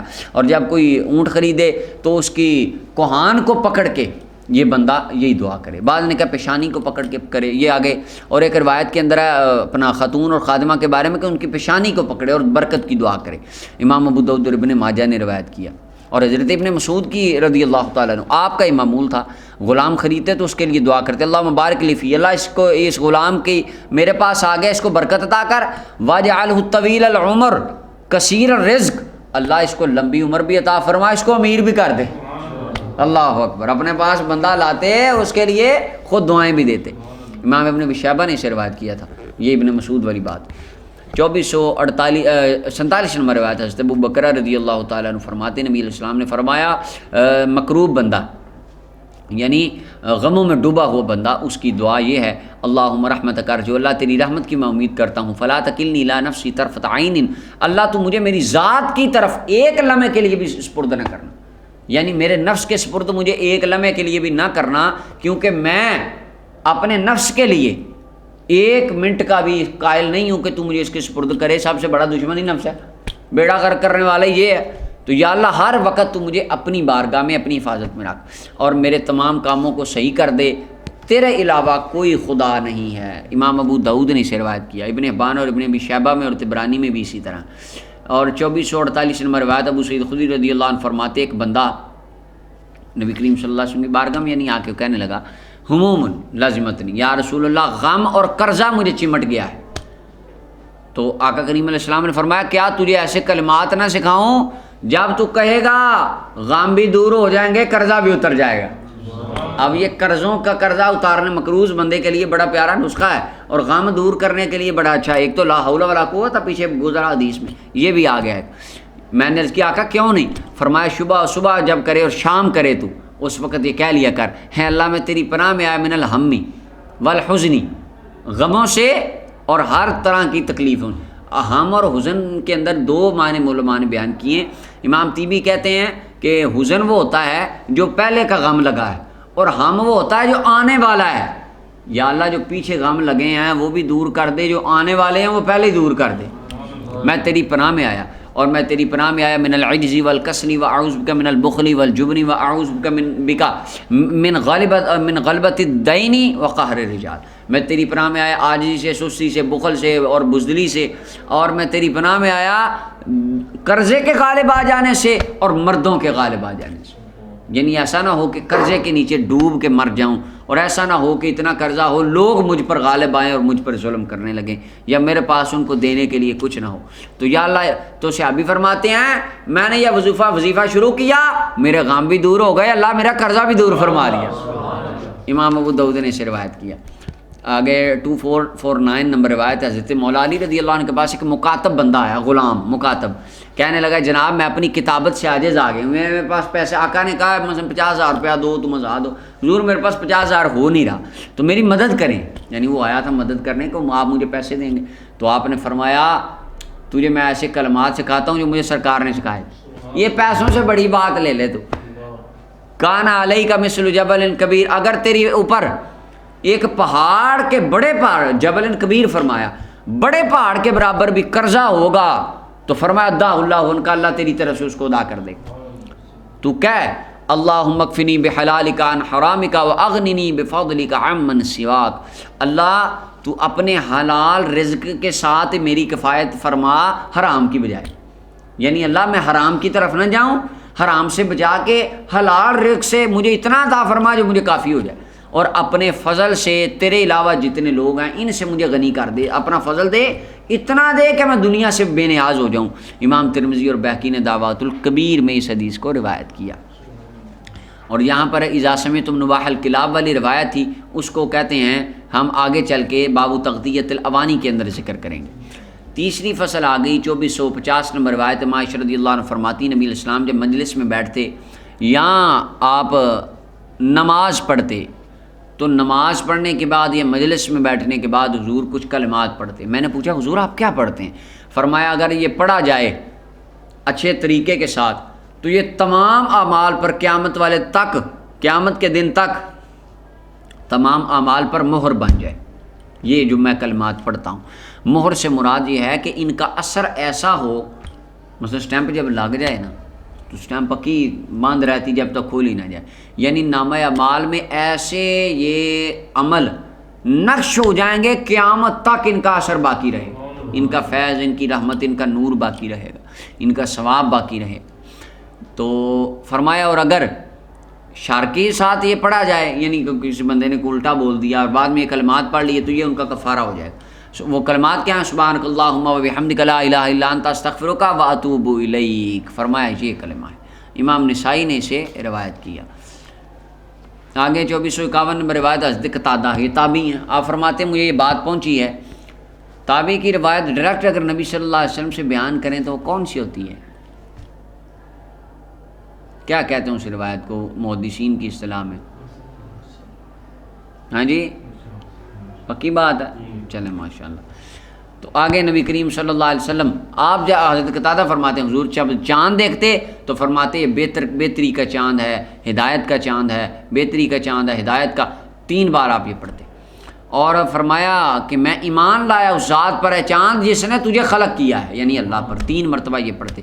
پھر فرماتے الحمدللہ الذی ذهب بشہر قضا وجاء بشہر، تمام تعریف اللہ کے لیے جو فلاں مہینے کو لے گیا فلاں کو لے آیا، یعنی محرم کو لے گیا سفر کو لے آیا، یعنی سفر کو لے گیا ربیع الاول کو لے آیا، جو مہینہ جاتا اس کے لیے بھی شکر کی دعا، جو آتا اس کے لیے بھی شکر کی دعا۔ امام ابو داؤد نے اس کو روایت کیا، اس کی وجہ عربوں کا سارا دار و مدار چاند پہ ہوتا تھا، چاند کو دیکھ کے ساری چیز ہوتی تھی۔ یسألونک عن الاہلہ قل ہی مواقیت للناس۔ اچھا جی، اور ابن ابی شیبہ کے اندر مولا علی سے روایت ہے، حضرت علی فرماتے ہیں موقوفاً کہ آپ فرماتے تھے اللہم ارزقنا خیرہ و نصرہ و برکتہ و فتحہ و نورہ، اللہ ہمیں اس چاند آ گیا اس کی بہتری کا، مدد کا، برکت کا، فتح کا، نور کا رزق عطا فرما، یعنی مہینہ ہمارے لیے خیر و برکتوں کا سبب ہے۔ 2452 نمبر روایت ہے، ابن مسعود رضی اللہ عنہ فرماتے نبی کریم صلی اللہ علیہ وسلم نے فرمایا جس کے غم بڑے زیادہ ہو جائیں تو وہ بندہ یہ دعا مانگا کرے، اے اللہ میں تیرا بندہ ہوں، اللہم انی عبدک، اللہ میں تیرا بندہ ہوں، وابن عبدک، تیرے بندے کا بندہ ہوں، وابن امتک، تیری بندی کا بندہ ہوں، وفی قبضتک، تیرے دست قدرت میں ہوں میں، ناصیتی بیدک، میری پیشانی تیرے ہاتھ میں ہے، یعنی میں تیرے کنٹرول میں ہوں اللہ، مادن فی حکمک، تیرے بارے میں، میرے بارے میں تیرا حکم نافذ ہو چکا، عدل فی قضاؤک، میرے بارے میں تیرا فیصلہ حق ہے، عدل ہے، عدل کے مطابق ہے، تو نے ظلم نہیں کیا۔ اسألک بکل اسم ہوا لک، اللہ میں تجھ سے سوال کرتا ہوں تیرے ہر اس نام کے وسیلے سے جو تیرا ہے، سمیت بہ نفسک، جو نام تو نے اپنا خود رکھا، او انزلتہ فی کتابک، یا اپنی قرآن میں نازل کیا، او علمتہ احدا من خلقک، یا اپنی مخلوق میں سے کسی کو سکھایا، یعنی انبیاء اور رسل میں سے، او الہمت عبادک، یا اپنے بندے کی طرف کسی کی طرف الہام کیا، یا تو نے وہ اپنا نام اپنے غیب کے پردوں میں چھپا کے رکھا ہے۔ ہائے ہائے ہائے، یعنی کچھ نام قرآن میں ہیں، کچھ نام اللہ نے اپنے خود رکھے ہیں، کچھ نام قرآن میں نہیں ہیں، اللہ نے نہیں رکھے، اللہ نے اپنے بندوں کو بطور الہام عطا فرمائے ہیں، اور کچھ وہ ہیں جو رب نے کسی کو بتائے ہی نہیں، اپنے رحمت کے پردوں میں چھپا کے رکھے ہوئے ہیں۔ یا اللہ ان سارے ناموں کا واسطہ کہ انت جعل القرآن ربیع قلبی، میرے دل کی بہار تو قرآن کو بنا دے، قرآن کا نور اور فیض میرے سینے میں آ جائے، وجلا اہمی و غمی، اور یہ تیری رحمتوں کے وسیلے سے قرآن کا آنا میرے ہم اور غم ان کو دور کرنے کا وسیلہ بن جائے۔ فرمایا جو بندہ یہ کہتا ہے اللہ تعالیٰ اس کے غم دور کر دیتا ہے، اور اللہ تعالیٰ اس کے لیے کشادگیاں پیدا فرما دیتا ہے۔ امام احمد بن حنبل نے، ابن حبان نے، حاکم نے، ابو یعلا الموصلی، مسند ابی یعلا الموصلی میں امام ابو یعلا نے، اور بزار نے، طبرانی نے، ابن ابی شیبہ نے، سب نے ابن مسعود سے اس حدیث کو روایت کیا۔ 2453 نمبر روایت ہے، حضرت جابر فرماتے ہیں کنا اذا صعدنا، جب ہم چڑھتے تھے اونچی جگہ ہم تکبیر پڑھتے ہوتے تھے، اور جب اترتے تھے تو ہم سبحان اللہ پڑھتے ہوتے تھے۔ امام بخاری نے اسے اور ابو داؤد اور نسائی نے اسے روایت کیا، یعنی اونچی جگہ پہ چڑھتے، سیڑھیاں چڑھتے وقت اللہ اکبر، اور نیچے اترتے وقت سبحان اللہ۔ 2454 نمبر روایت انس بن مالک فرماتے ہیں نبی علیہ الصلوۃ والسلام آپ کو جب کوئی مشکل نمبر پیش آتا تو حضور دعا پڑھتے یا حی یا قیوم برحمتک استغیث، اے ہمیشہ زندہ رہنے والے، اے قائم رہنے والے، تیری رحمت کے وسیلے سے میں تیری طرف فریاد کرتا ہوں۔ امام ترمذی کہتے ہیں حدیث غریب ہے اور حدیث کی سند محفوظ نہیں ہے۔ چلیں امام حاکم نے خیر اسے روایت کیا، محفوظ نہ بھی ہو فضائل اعمال میں یہ روایت حجت ہی حجت۔ 2455 نمبر روایت ابو سعید خدری رضی اللہ عنہ فرماتے ہیں ہم خندق کے دن ہم نے عرض کی یا رسول اللہ، خندق کھود رہے تھے تو کھانا بھی نہیں تھا اور شدت تھی، یا رسول اللہ کہ ہم کیا کہیں، تحقیق دل حلقوں تک آ چکے ہیں۔ تو نبی علیہ السلام نے فرمایا ہاں تم کہو اللہم استر عوراتنا، اللہ ہماری گھبراہٹ کی پردہ پوشی فرما۔ صحابہ گھبرا رہے تھے، ایک تو کھانے کو کچھ نہیں تھا، اوپر سے دشمن چڑھ آیا ہے اور خندق کھودی ہوئی ہے، یا اللہ تو ہماری گھبراہٹ کو چھپا لے اور ہمیں جو گھبراہٹ ہے اس سے امن عطا فرما۔ تو ان کی دعا یہ قبول ہوئی، یعنی آپ کہہ لیں کہ وہ کس طرح کہتے ہیں ابابیلوں سے ہاتھی مر گئے، مروانے والی بات ہے، تو یہ بھی اس طرح ہوا کہ صحابہ نے دعائیں مانگنی شروع کی اور وہ مر گئے، یعنی ان کی دعاؤں سے ہی فتح ہو گئی۔ فضرب اللہ وجوہ اعداء بری، اللہ نے ہوا پر چلا دی ان کے دشمن کی طرف، اور اللہ نے اس لشکر کو ہوا کے ساتھ، ہوا سخت آندھی چلی، ٹھنڈی ہوا چل پڑی، ٹھنڈی ہوا چلی، ان کے خیمے اکھڑ گئے، ان کے جانور بدکنے لگے، ان کو سردی لگے، اور وہ بیچارے ذلیل ذلول ہو کے خود ہی چلے گئے واپس، کیونکہ سردی بڑی ہو گئی تھی، ان سے رہا ہی نہ. اور صحرا، عرب کے صحرا کے اندر چٹیل میدانی علاقہ ہے، وہاں پہ جو ٹھنڈی ہوا لگتی ہے نا، اللہ اللہ اللہ، امام احمد نے اس کو روایت کیا، پہاڑوں کے اندر کھلی ہوا اور ٹھنڈی ہوا اوپر سے، سبحان اللہ، مزہ آ جاتا. 2456 نمبر روایت حضرت برید رضی اللہ عنہ فرماتے نبی کریم صلی اللہ علیہ وسلم جب بازار میں جاتے داخل ہوتے تو آپ پڑھتے بسم اللہ اللہم انی اسألک خیر ھذہ السوق و خیر ما فیہ، اللہ کے نام سے میں داخل ہوتا ہوں اور اللہ سے سوال کرتا ہوں اس بازار کی بہتری کا اور اس کے اندر جو ہے اس کی بہتری کا، یعنی یہاں سے آئیں خیر لے کر جائیں، صحیح سودا ہو، حلال رزق ہو، برکت ہو اور اللہ کی یاد ہو حاصل ہو. اور اس کے علاوہ اور یعنی کوئی اللہ کا منع کردہ کام اس کا ارتکاب ہم نہ کریں. اور فرمایا اعوذ بک من شر، اس کے اندر شیطانی کاموں سے، شر سے میں تیری پناہ میں آیا، اور اللہ جو اس کے اندر شر ہے بازار کے کاموں میں اس سے تیری پناہ میں آیا. اللہم انی اعوذ بک ان اصیب بہا صفقۃ خاسرۃ، اور اللہ میں تیری پناہ میں آیا کہ میں کوئی خسارے والا سودا کروں. امام بہقی نے دعوات الکبیر میں اسے روایت کی.